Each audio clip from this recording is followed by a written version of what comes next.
welcome back to the CUInsight Network. My name is Randy Smith. I am one of the co-founders of CUInsight.com, also the host of the CUInsight Experience podcast, and it is my job on this show to have conversations with the thought leaders who help support the credit union community, to identify some issues that are affecting all credit unions, have a discussion on best practices, and hopefully we can gain a few nuggets to learn from and make our credit unions better places. My guest on today's show is Derik Krauss. Derik is the co-founder of Bloom CU, and I would just love to jump into the conversation. Derik, welcome to the show.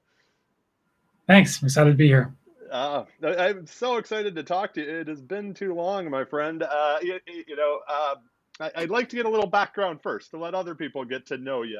Most of us didn't grow up saying, yeah, someday I want to work in credit unions. What did you want to be? What did a young Derik want to be when he was growing up? And what was the motivation or the inspiration to start Bloom CU?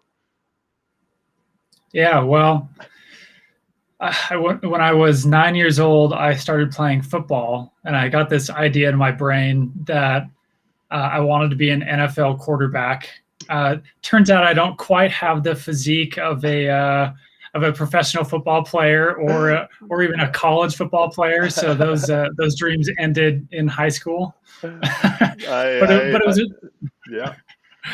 was a fun dream while it lasted. Oh, it's a fun way to grow up. I've told people on the other podcast before that, like, I grew up wanting to be a Detroit Red Wing growing up in Detroit, but that wasn't even close. So, made it through high school as well. So, anyways, and then the inspiration for starting Bloom CU. Yeah, so initially, working with credit unions really hadn't crossed my mind. Right. So with my co-founder and I had a background in marketing. He's a really good designer. Also, as over the years, become a very good technologist. And I've had an interest in software and technology for many years going through college. And we started working together, and really we were doing digital marketing for any number of different types of companies and all sorts of industries. And we ended up getting connected with a credit union just kind of out of the blue, just a mutual connection. Yeah. So it was Box Elder County Credit Union that's here in Utah. And so we worked with them. We helped them to design a website. And then Tanya, who is the marketing director over there, she said, I'm gonna apply for a Diamond Award. And it won a Diamond Award from CUNA. And we were like, what's a Diamond Award?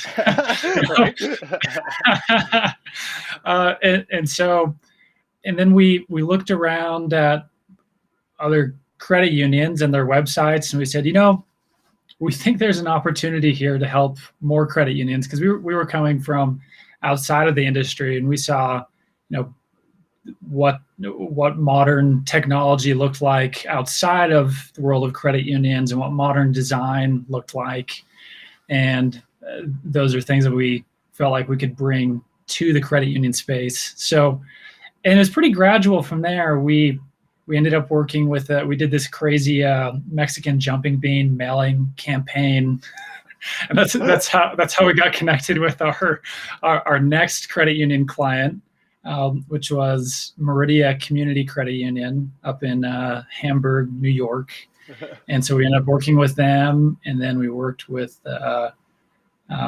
it kind of just snowballed after that. Eventually we said, you know what, we just want to work with credit unions because we had a good experience, and it turned out to be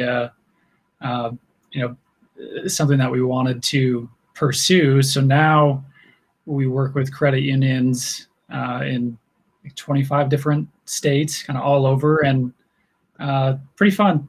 Yeah, I absolutely love it. I think that's similar to most of us. It's like, hey, these credit union folks are all right, so let's do more of that. Let's pretend that you and I were meeting for the first time at a conference, the old elevator pitch. For the people that don't know Bloom CU, you're more than just websites. What is Bloom CU, and where do you add value to the credit union system overall?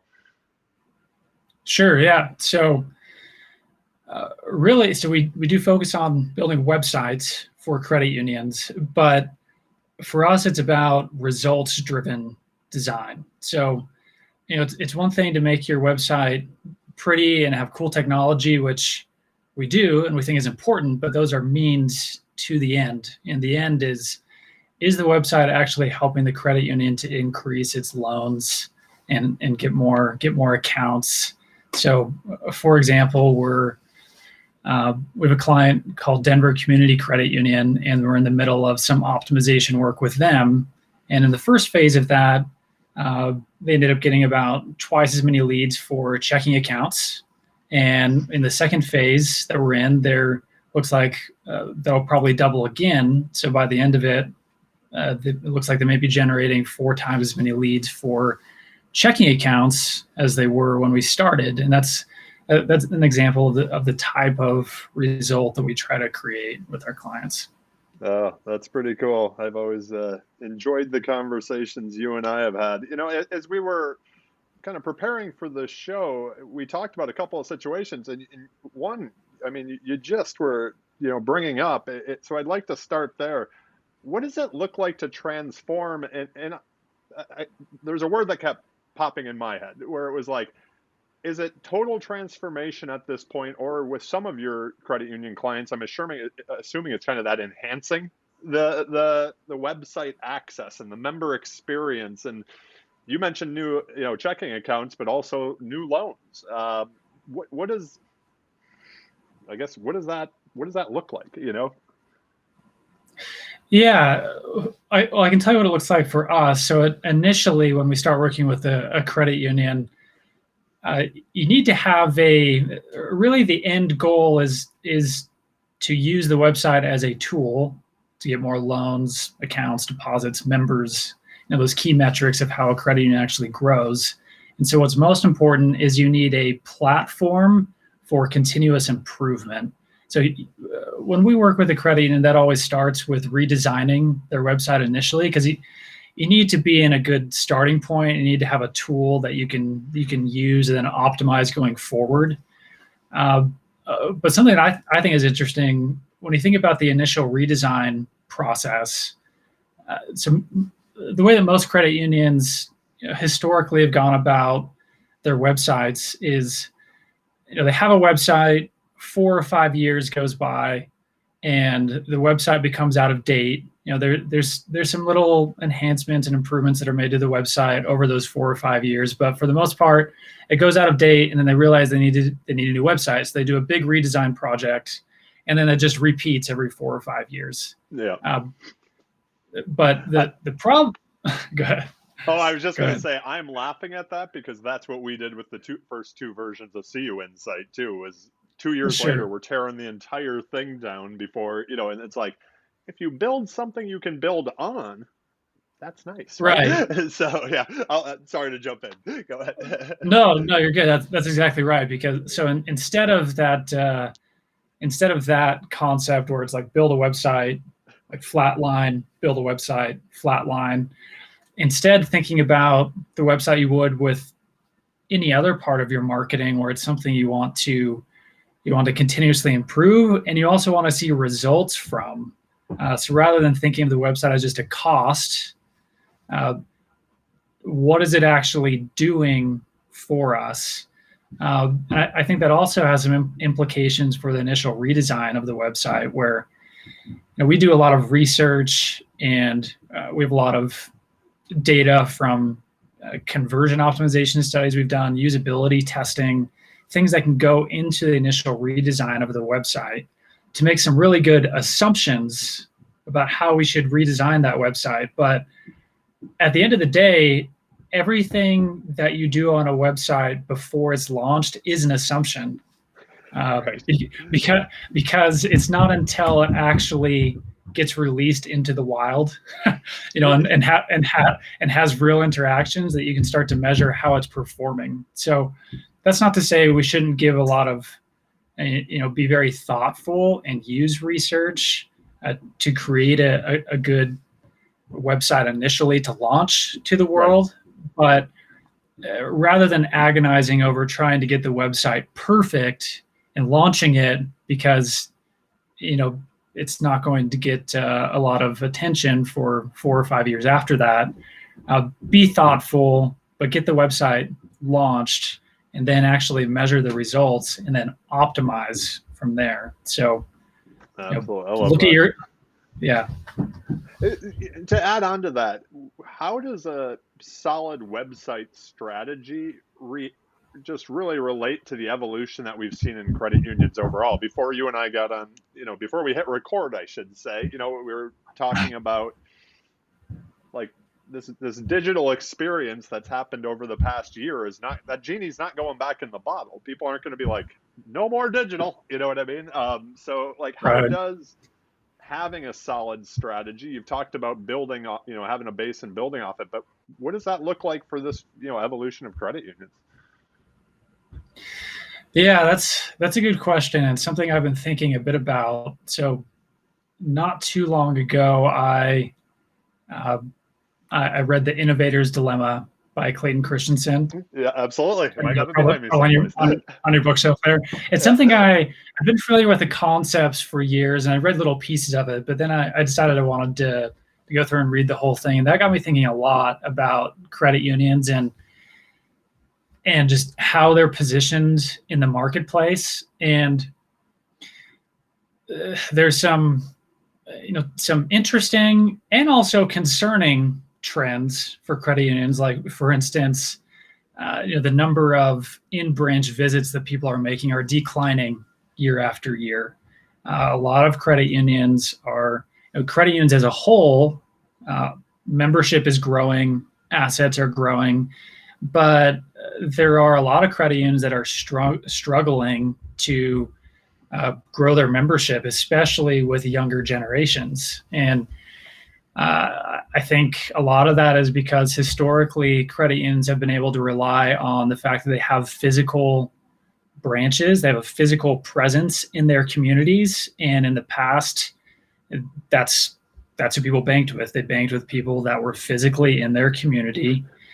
But that's not, I'm not going to say that's not at all the case today, but that idea is diminishing. Much more people don't care where their credit union or bank is located. They don't want to go into a branch. They don't want to talk to someone. They want to do everything mobile app or online banking and do everything digitally. And I think what's happened with COVID has helped to accelerate that. It was already happening, but it just got accelerated. So, with the website in that context, it's really it's your number one touch point digitally. Once someone is a member, they're going to be going more often to online banking or maybe the mobile app. But even members will come and use the website, but especially non-members, potential members, they're not going to go to your mobile app. They're not going to online banking. So your website is the face of your credit union for potential members.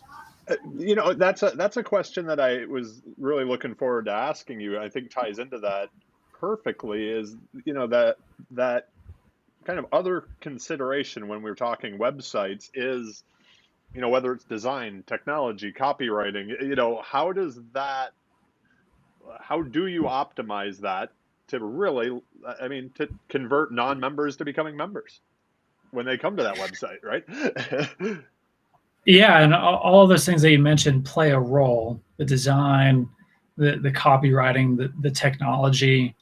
The way that we look at it is when someone shows up on your website, they're coming from some source and they're landing on some particular page. Most often that page is the homepage. But regardless of which page they land on, there's a journey that they need to go through. So someone doesn't show up and immediately completed an auto loan application or immediately opening a checking account, right? So that's the ultimate macro conversion that needs to happen. That's what happens at the end of the conversion funnel. But there are several so-called micro conversions that happen before you get to that point. And when we look at it, there are really 5 major micro conversions that lead to a macro conversion. So someone shows up on your homepage, let's say, and if they're interested in getting an auto loan, well, the very first thing that needs to happen is when they see your homepage, they need to have a good impression of your credit union, that they actually want to do business with you. If they bounce, then game over. Conversion is not going to happen. So they need to have a good impression. Your navigation system needs to be intuitive so they can find the auto loan page. And then once they get on the auto loan page, they need to understand why they should get an auto loan from you as opposed to any other number of financial institutions they could get it from. They need to clearly understand the product. At that point, they should move into the next little part of the experience, which is becoming a lead. What's your name? What's your email? What's your phone number? So you have their contact information. Then they move into the application. Then the application needs to be very easy to complete, or they're gonna leave. Right. And then the application is completed, and then they go into the funding process. They're approved, they're denied, they accept, they decline. So there are lots of steps that lead up to that ultimate macro conversion, and what you focus on in your design, development, or technology, copywriting largely depends on where is your greatest opportunity for improvement along that funnel. Because depending if you need to increase your navigation rate versus your application completion rate, you might do very different things. Absolutely. That's good stuff. To wrap up the first part of the show, I'd like to ask you a couple of questions about the future. And I can just say, from past conversations you and I have had, I was ready to pick your brain on this one. What trends are you seeing and what's Bloom CU's focus kind of going forward when it comes to innovating to meet these trends and challenges that we all have in front of us? Well, I think we talked about a big one already, which is just the consumers are they want digital experiences. Credit unions have threats from fintech. I think ultimately, in order for credit unions to be successful, they have to really do 2 things. I think one is realize that I think there may always be some group of people that want a physical branch in their community to go to, but for the most part, I see a future where most people don't care about that and don't want to have to go to a branch for anything. So having a digital experience that's at least on par with the other digital experiences out there, I think is essential. The other thing that has to happen is you can do that and you can be on par digitally, but if you're just on par digitally, why would someone choose you? I think credit unions need to have a real competitive advantage to offer, because just being in someone's community may not be a sufficient competitive advantage for them to choose to bank with you or to credit union with you, right? So I think a really good example is we have a client called NW Preferred Credit Union. They're initially, well, I don't know if I can say initially because they're pretty old. I don't remember exactly what their field of membership was like when they started, but right, yeah.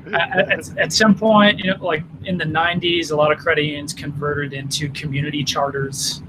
And I think they did the same thing. They had a community charter, but then eventually they decided to focus on working with insurance agents as their target field of membership. And they were actually the first TIP charter in the nation, so trade, industry, profession. Oh. And they still have,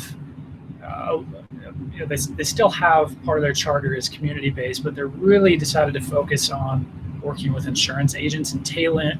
They have products that are specific to insurance agents that you can't get like anywhere else. If you go to just a typical bank or credit union, you're not going to find loan products that are built like a TPP loan. You're not going to find that at someplace else. They have very few competitors that specifically target insurance agents. So they're offering value to a specific group that gives them a functional competitive advantage. They have products that other people don't. And I don't know that every credit union needs to find a functional advantage like that, but you got to have some tangible competitive advantage. And when it comes to function, reliability, convenience, or a real advantage in price. Saying they have good rates, the rates being competitive, that's just, I don't think that's going to be enough going into the future. So I would say credit unions got to have a real competitive advantage, and they've got to be on par digitally. I couldn't agree. If we're all used to more with you on that, if we're all used to this seamless digital experience, if we're grocery shopping or ordering food or going to Amazon, like we expect the same thing everywhere we go, right? So another part that you said that was interesting, the story about the credit union that you just told, I wasn't familiar with that. And I remember having a conversation years ago with somebody at a conference, and their thought was that credit unions need to, like, from a like, if you're an insurance agent, you're probably always going to be one, even if you leave Allstate to go to State Farm, right? Like, it's so Sure. that idea that your career probably isn't going to change over the course of 30 years, but where you're located, who you work for, that could all change. And like, even think of myself, I've lived in 4 different states over the past 20 years, and I still have the same credit union because there was a digital experience, right? So I haven't had to change because of where I lived. So that's awesome. I love what you're saying. I'd like to have a little bit of fun to wrap up the show here with some rapid fire questions. The questions are rapid. Your answers don't have to be. But it'll give everybody a chance to get to know you a little bit better. So this is a question I've never asked on the other podcast, but I added it for this one, and I find it intriguing, especially after the year that we've all been through. But has there been a recent purchase that you didn't know you needed, but now you're like, I can't live without it? Oh, geez. All right, well, here's the first thing that came to mind. I don't know that I can't live without it, but my life may not be as fun without it. So I have a 4-year-old son who's obsessed with robots. Okay. And for Christmas, my wife found him these things called circuit cubes. They're like Legos that have motors built into them, and they have wires that you connect to each other, so you can make robots with Legos and then control them with your phone. And so she got, yeah, it's way fun. So she got that for him, and I think I play with it more than he does. So I love it. Well, something for dad to do with his son, or just amuse yourself, right? That's fantastic. When you hear the word success, who is the first person that comes to mind, and why? Oh boy. I guess there were a few people that just popped into my mind. I think of my dad. I love it. Tell us more. Why Pops? Why your dad? Sure. Well, my dad grew up in a pretty poor family, and he went from that situation where I think about some of the different like phases of his life to get to where he is now. I remember when I was little, going on college campus with him. So I don't know that he had another person before him in his family that went to college. So it went to college, and then he went and became a lumberjack for a little while. So we lived in Alaska. I guess maybe that's the inspiration for my tree. Your tree behind you, yeah. Lauren, our CEO, went to Alaska after college, so she has an Alaska. Oh, really? Too. Yeah. So there we go. Yeah. So he did that when became a lumberjack for a helicopter logging company, interestingly enough, and then decided he wanted to become a dentist. So went to dental school and ended up buying a practice afterward, and has become very successful with that. And that's inspiring for me to think about, because he came from a background situation that was, pretty humble beginnings, and just from really having ambition, working hard, he has made success for himself. I love that answer. That's fantastic. I probably got the entrepreneurial side of you from him too, I bet. So, yeah.